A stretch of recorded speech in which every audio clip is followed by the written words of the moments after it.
Welcome to Strictly From Nowhere, a podcast for tech founders by tech founders.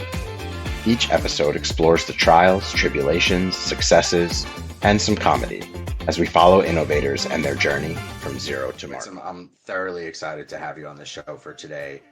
We have known each other for quite some time. As you know, I've always been inspired by your story and what your missions are and your focus in business and entrepreneurship. You're a philanthropist, you're a community responsibilityist, you're a family woman, you balance the world, and I'm so excited to just unpack your story for today. Thank you. I'm really excited to be here. I know. I'm like, you're a pop star. I'm excited to have you on the show. This is so cool. I want to get started as organically as possible, as I always try to. And I just want you to tell me a little bit about yourself and what makes you uniquely you. And tell me a bit about your background, your hobbies, and your general human experience. Yeah, sure. So I'm a founder and an entrepreneur of two businesses. But beyond that, I'm a mother, a wife, a sister. I'm just, just kind of hanging out here. So as far as hobbies go, I enjoy painting. I'm an artist. I'm a creative individual. I love interior design, as you know. Yeah. And a lot of that pulls through the work that I do. But I don't know. I think I'm just a normal human being, surviving and thriving at a few things as well. But that's, I guess, how I would introduce myself. Yeah. Well, we're going to unpack your endeavors quite deeply here. You always strike a chord with me and my family history on the interior design stuff.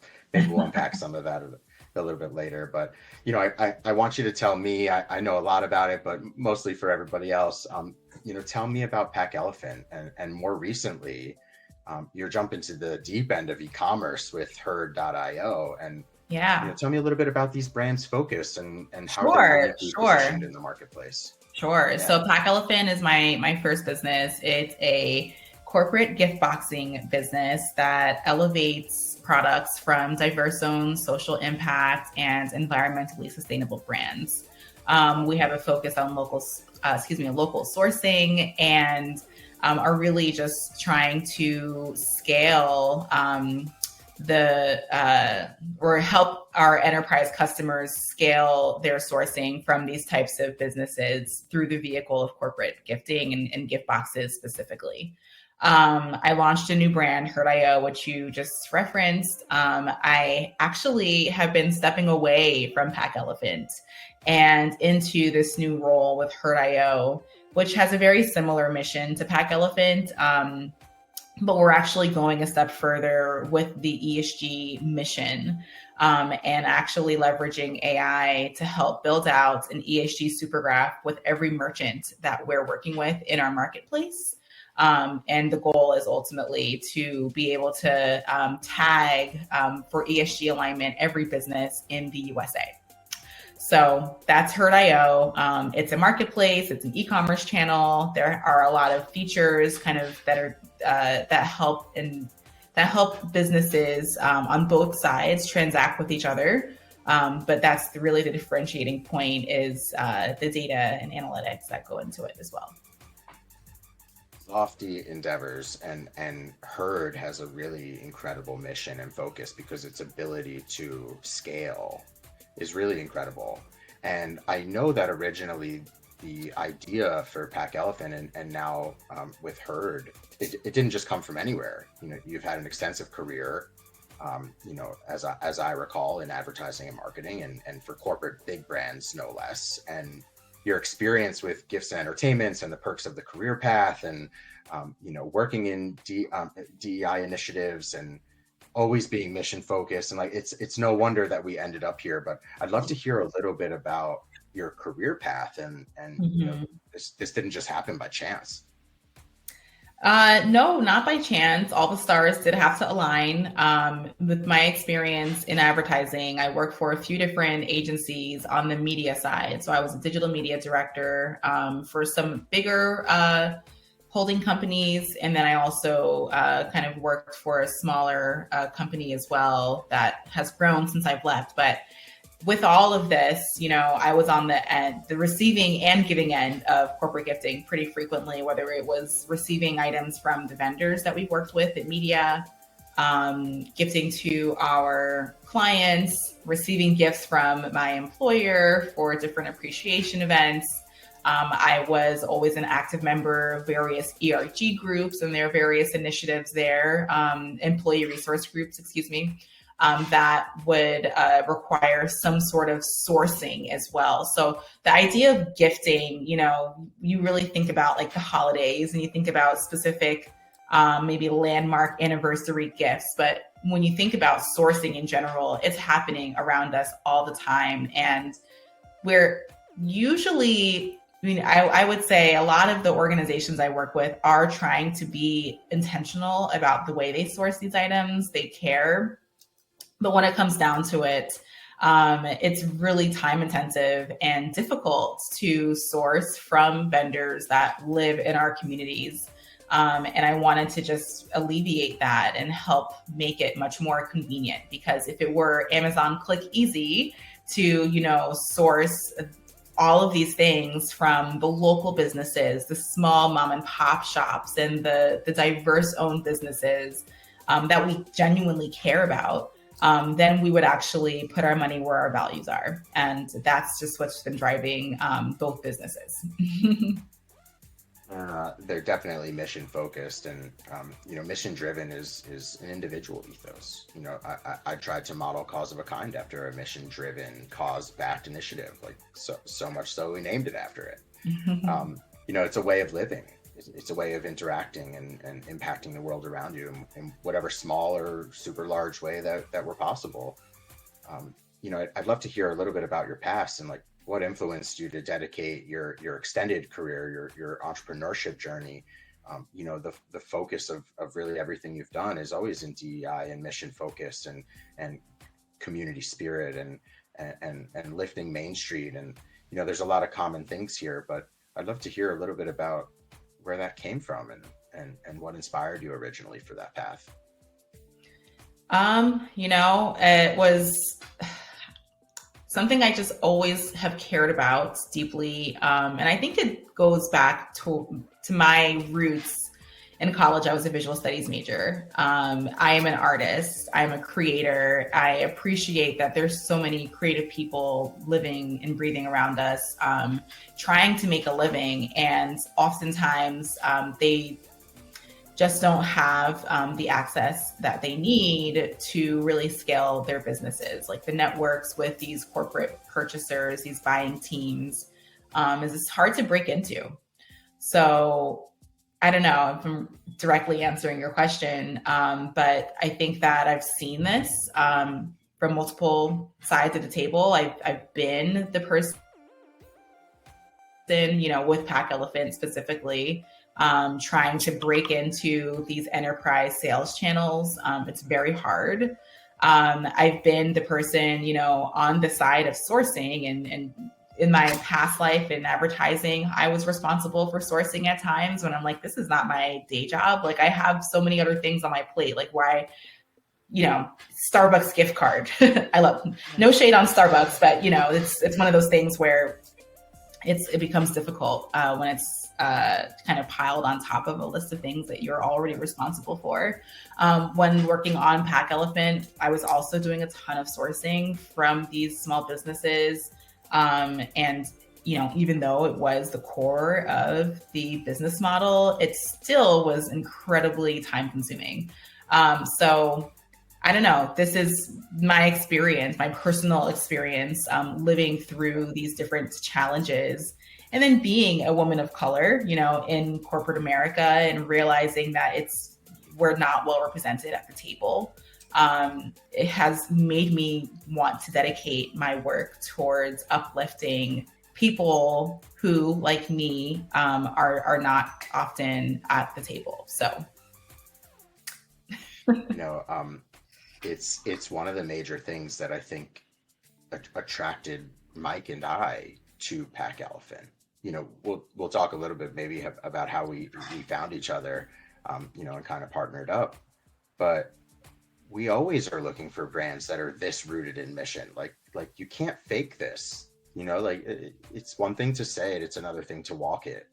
And I think that's one of the things that Mike and I were in hot pursuit to partner with Pack Elephant originally. And it was because you for me exemplify the mission of a founder. And like, the mission of a founder should not be to like get rich and exit. The mission of the founder should be to problem solve. And the folks that experience a true problem, a true gap, are the ones that make a career in trying to fix it and uplift the community around them. And that always attracted us very much so to what you were working on, and it was a privilege to be part of Pack Elephant in whatever way we were. Let's go back like in early 2022, through like a random referral. I think it was like through a recruitment platform or something. You got introduced to Mike and I. Like, I wonder if like you recall, and if you could like recap your early experience. And I'm sure you did your due diligence. It was not your first rodeo.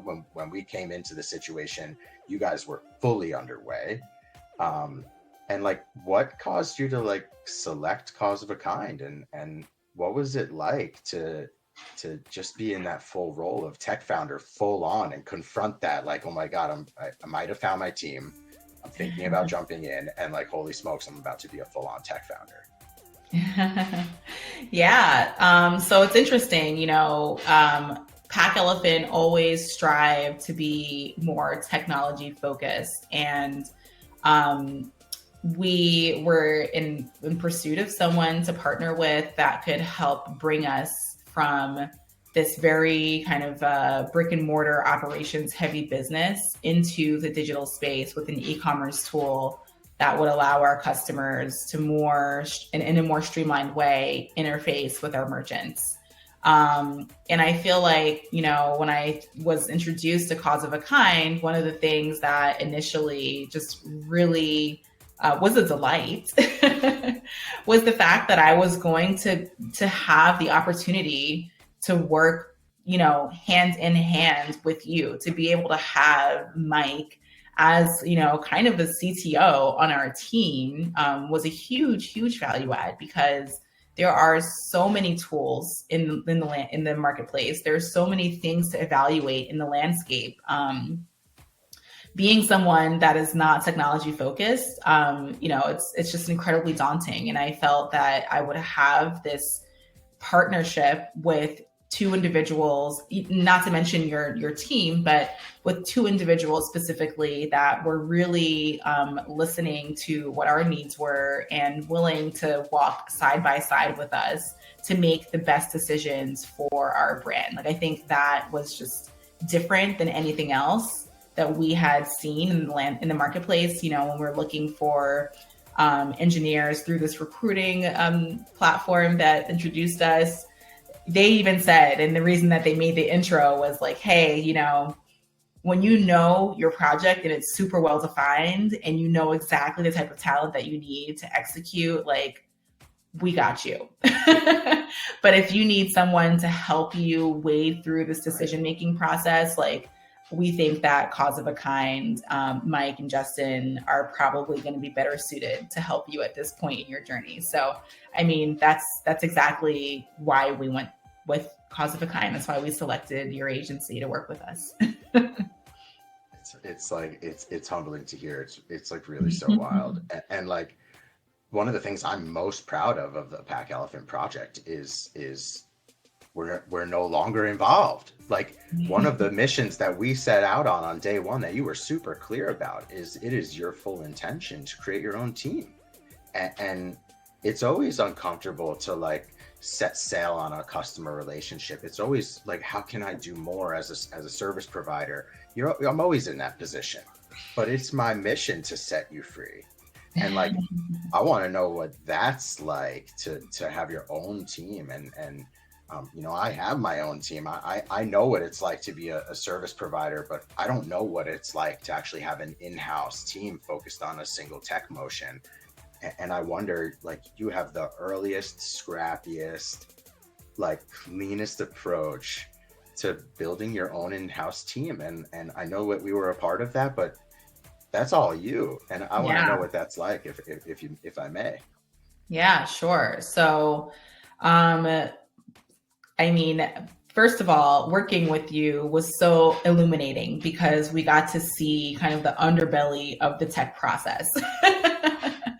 And that Right. enabled me to start identifying where, you know, we needed to augment, but then also like really focus on bringing individuals with certain skill sets and expertise. So um, that process wasn't, it was a little bit of a messy process on our side. I can't lie, you know, it wasn't all like rainbows and sunshine, like finding the right fit, but ultimately we did hire 3 in-house engineers.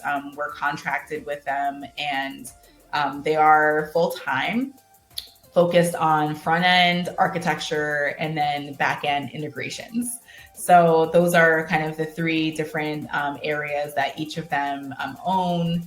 And getting there, you know, I think with Cause of a Kind was super helpful because we were able to, well, first of all, you built the backbone of, you know, what it is that we ultimately launched and have in market today. But being able to have experts on your team help with that knowledge transfer was, I mean, like that, if we didn't have that bridge, then we would not we would never have been able to get to where we are right now. So I don't know, hopefully like staying focused on answering the question that you asked, but yeah, building out our team, you know, it really would not have been possible without going through some of the dev process with your team, understanding how everything ultimately was being built and transitioning that knowledge was a big part of the process. You could have fooled me, honestly. I would have thought that you've built a technology company because it happened in like record time. I never saw you sweat. I mean, sure, there are like uncomfortable days, and like we all know what those are like, but you really you smashed it, from my opinion. I've seen this happen a few times. Did wonderful. You know, I'd like to get back to mission. It's always my root focus, and like that's again one of the things that I think you have now set yourself up and the businesses up for extreme impact. And you know, it's no secret that the world's a mess. You know, we have significant climate change, social injustices, deep humanitarian issues, stuff all over the world in every pocket of the communities. And Pack Elephant and Herd.io are taking a very visible stance, specifically around diversity, equity, and inclusion, shopping local, decreasing carbon footprints, like increasing opportunity for micro artisans. Like you guys are really just biting off it. So, you know, how do you see Pack Elephant and Herd.io amplifying solutions at global scale? And I know that we're starting in local communities, and I want to be like a little grandiose here, but you know, tell me about like what the ultimate impact goal is for these businesses. Yeah, I'm gonna talk to Herd.io because I think that is the scalable opportunity. The reason that we spun off the technology into Herd.io is just that, because we are genuinely trying to tackle this at a global scale. And you know, Herd.io, it's a really layered challenge. So on the surface, you know, there are all of these issues, and we really want to be the brand that helps enterprise customers put their money where their values are when they talk about wanting to make a positive impact on people and on our planet.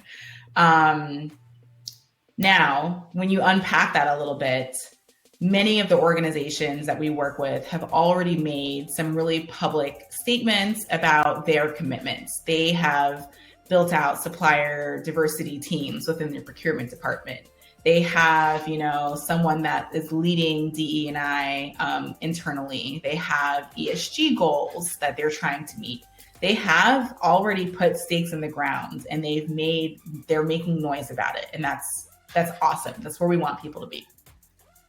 That said, there is still a huge disconnect between these big statements that are being made by organizations and the actual needle moving, especially within our communities when you look at small businesses. Only about 3.5% of dollars that are going through the supply chain are being spent with diverse owned businesses. Only 4% of those dollars are being spent with small businesses. So Herd.io's mission is to change that. We want to be the disruptors in the space that allow these large enterprises to really effectively source from these businesses that they do want to support. Now, why aren't they supporting them? Like, why is there this gap in the marketplace?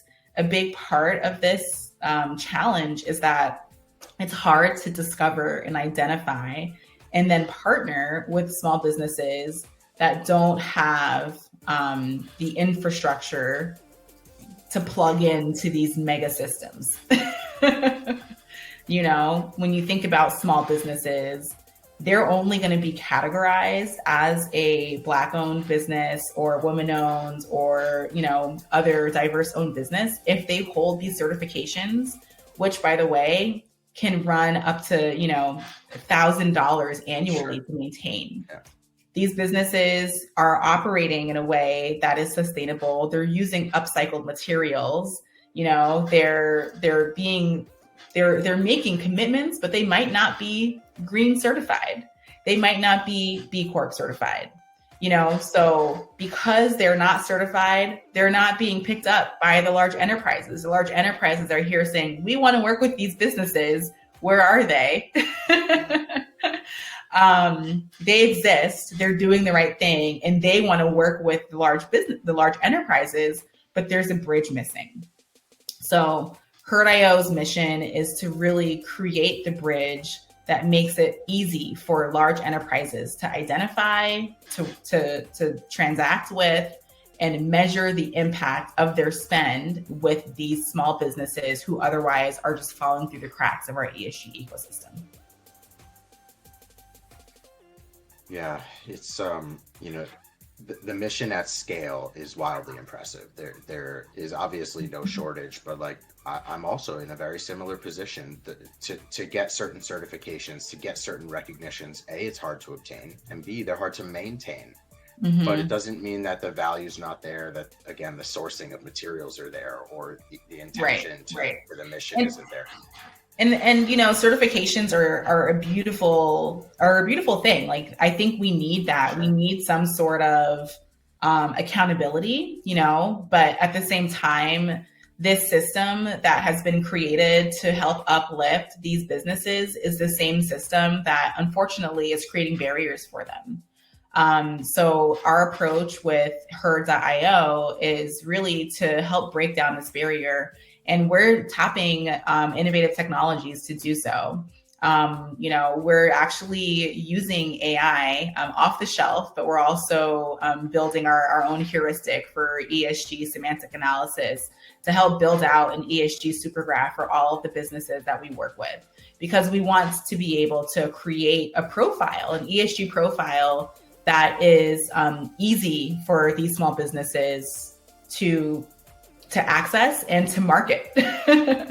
And it's not going to ever replace the certification system per se, but I mean, think of it as an on-ramp, you know, think of it as the first step that a small business can take to making sure that the good that they're doing, all of the hard work that they're putting towards being sustainable can actually be recognized by larger organizations that really, really do genuinely want to work with them. I wish for you something that I, not secretly, but quietly wish for Cause of a Kind, which is a Herd certified business. And like, you guys have your own due diligence and your own qualifications that like bring you into a trusted maker, a trusted provider, whatever that's going to be. And then the rest of that stuff is all kind of table stakes and extra, but built by cause of a kind is something that's so important to me, and like I wish for you to have a truly recognized herd certified label. Yeah, That's my wish. absolutely. That'd be cool. That's what we're going. That's the goal, to have That'd be cool. yeah, to say that you've been, herd vetted, is something that we hope that Cause of a Kind can one day boast as a label, but we want all of our businesses to be able to boast that, so that yeah, now, Love that. yeah, there's a free, easy, and valid way for you to be recognized for some of these larger enterprise customers. I love that. I love that. It's clear, not only are you a career powerhouse, you're a multi-time entrepreneur, you're an employer, you're an outstanding and distinguished member of your community, but you're also a wife and you're also a mom. And that's a lot to balance. And business is definitely another child, and in some ways another marriage. And what's it like to be a founder not only of a business but also of your family? I have a lot of startups. Me too. So I'm calling all the children, all the businesses right now. They're just all going into that startup category for me. Yeah, I love that. I love that. Oh, man. Could write a book on that alone. Yeah, no, I mean, managing it all is challenging. I'm not gonna lie. I feel crazy at times for trying to take it all on. But I think the way that I'm able to manage it, I have two babies, 2 boys under 2 to be specific, is to delegate and to surround myself with a support system so that I can trust other people to help. My husband's awesome at, making sure that he's incredibly involved. He's equally as busy as I am. He's a doctor. But he also, is just amazing at making sure that all of the responsibilities of the household don't fall on my shoulders. He definitely helps a lot.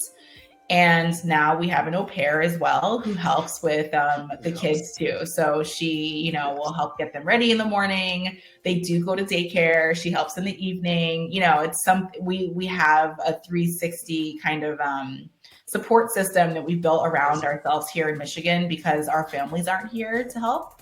But I would say to any entrepreneur, I always, before I had kids, would say like, oh, I'm not going to have kids because I, really want to be career driven, and there's no way to do both. The secret is there is a way to do both. And that is to surround yourself with a support system that you trust. It's the same as growing a business and in hiring people that you trust to delegate to. If you try and take the weight of the world on your shoulders all the time, you're going to feel that, and it's going to manifest itself in ways that you really don't want it to. So being proactive about building a support system is just, it's been my lifeline.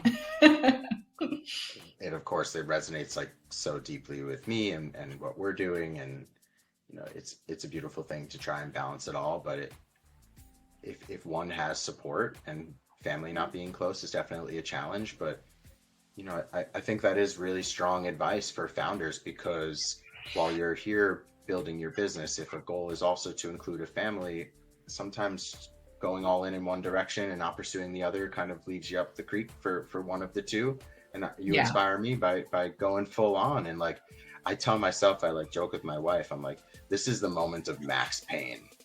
And I'm like, let's just take it all on right now. And like, maybe we'll set sail in like our 40s, and that would be nice. Yeah. So we'll see. Like, just keep piling it on. We will adapt and prevail. Now's the time. Now's the time. Right. Yeah. It's not getting easier. Well, speaking of family, you went a step further than most, I think, from my perspective. Your brother Ray is also a large part of the herd.io and Pack Elephant experience, and he has a quite the specialized skill set and plays an entirely different role within the organizations. And I was always like, I think at first, like, I'll admit it. I think at first I thought you two were married. Had the same name. I was like, okay, things add up. I was like, and then I find out like pretty quickly that you're not. So, Nope. what's that like? And like, what's Ray's participation, but also Yeah. like you as the founder and primary stakeholder of all of this, what is it like to have your brother as a strategic advisor and play a role in the business? Mm-hmm. Well, having a kind of almost like a co-founder relationship is like a marriage in a lot of ways, right? So I'm not surprised that you thought that. There's a lot that we need to be on the same page about. Sure. We do have disagreements sometimes, but I would say that probably a unique part of my relationship with Ray is he's always been like the perfect balancing weight to my energy in our whole life, like always. I've been always kind of the visionary, pie in the sky dreamer, and he's been the realist that will keep me, down to earth. He's also an incredibly talented individual. I trust him personally, obviously with a lot, but professionally, I have no qualms about letting him into like the innermost circle of my businesses.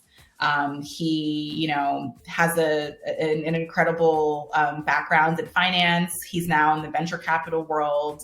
He brings a perspective to the table that really helps keep me driven, and driven towards growth. I'm going to say that again, but he has a background in finance that he can bring to the table and ensure that we're always thinking about growth of the organization, whether that was Pack Elephant and now Herd.io.